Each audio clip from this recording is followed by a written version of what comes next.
इस समय हम जो है नवदेवी की यात्रा के लिए जो है निकले हैं। कश्मीर, पंजाब, हिमाचल, हरियाणा, ये सब की जो विभिन्न प्रकार से देवियों का दर्शन होगा। वैष्णो देवी, ज्वालामुखी, चिंतापूर्णी, नैना देवी, वज्रेश्वरी, चामुंडा देवी, कालका देवी, मनसा देवी, इस प्रकार से जो नौ देवी है पुराण वर्णित, वो सब के दर्शन के लिए हम सब निकले हैं। हमारे साथ में जो है बहुत सारे भक्त है। ये देखिए सब बैठे हुए हैं। कोई चना खा रहा है, कोई मूढ़ी खा रहा है, कोई जो है आइसक्रीम खा रहा है, कोई जो है मुस्कुरा रहा है। देखिए ये देखो है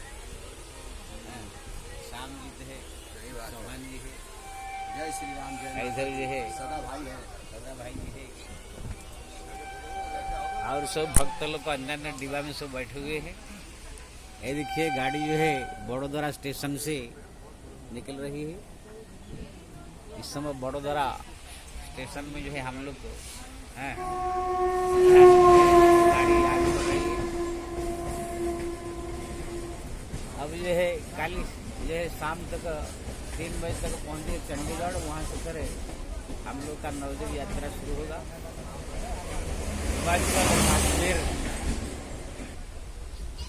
हिमाचल, कश्मीर, ये सब की जो है हिमालय की वादियों में जो है भ्रमण करेंगे। अच्छा जो है झरना, नदियाँ, ये सब का आनंद लेंगे। हिमालय की जो है बर्फ का आनंद लेंगे। माताओं की जो है जगह है हिमाचल और कश्मीर। शास्त्र में जो है माता की महिमा पार है।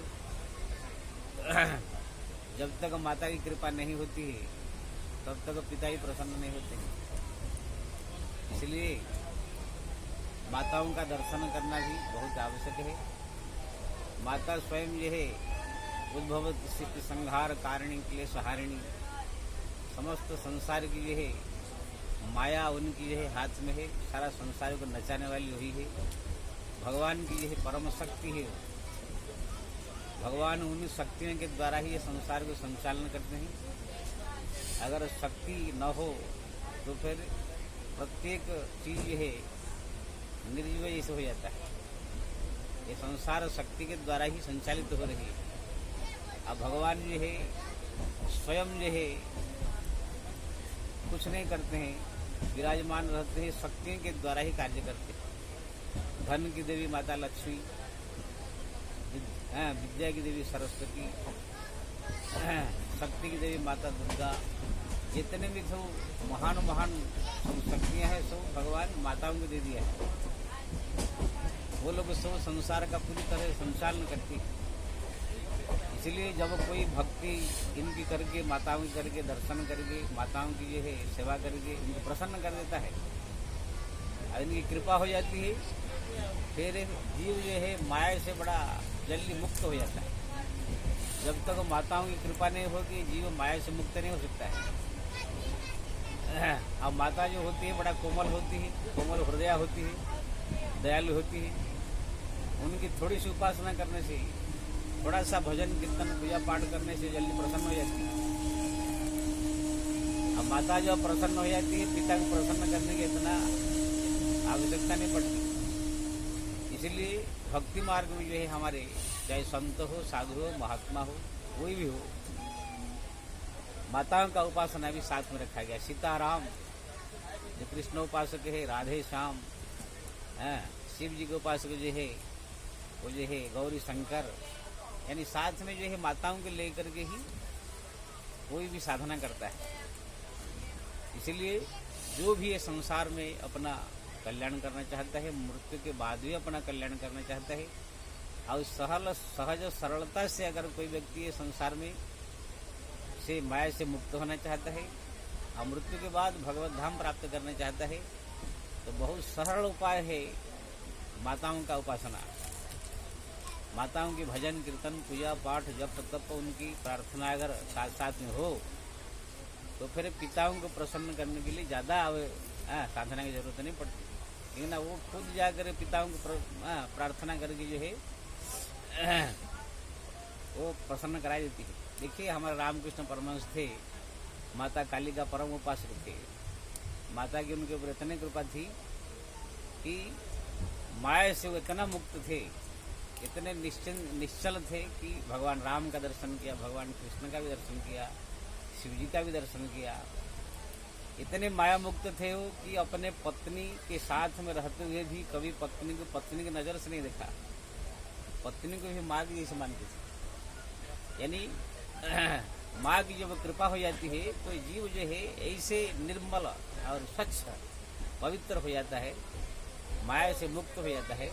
फिर भगवान भी जो है उनको अपना आदरणीय पुत्र समझ करके अपना लेते हैं। इसलिए भक्ति मार्ग में कोई संत हो, साधु हो, महात्मा हो, कोई भी हो, अगर भक्ति मार्ग में चलना चाहता है, यहाँ भी अपना कल्याण करना चाहता है और मरने के बाद भी कल्याण करना चाहता है, तो माताओं की उपासना जो है परम आवश्यक है। और अगर यहाँ संसार में रहते हुए भी धन संपत्ति, पुत्र पत्नी, परिवार, यश, प्रतिष्ठा, राज ये सब भी प्राप्त करना चाहता है, तो ये माताओं के पास ये सब शक्ति है। लक्ष्मी के पास जो है धन का शक्ति, दुर्गा माता के पास शक्ति की जो है खजाना है, माता सरस्वती के पास विद्या का खजाना है। यानी संसार के वस्तु चाहे तो भी इनसे सहजता से मिल जाती है, और अगर मरने के बाद मुक्ति प्राप्त करना चाहे तो भी इनकी कृपा से जो है माया अपना आप हट जाती है, परमात्मा के गोद में जो है पहुंचने के लिए सरल रास्ता हो जाता है। इसलिए माताओं का भी दर्शन करना, माताओं का भी पूजा करना, उनकी जो सेवा करना ये परम आवश्यक है।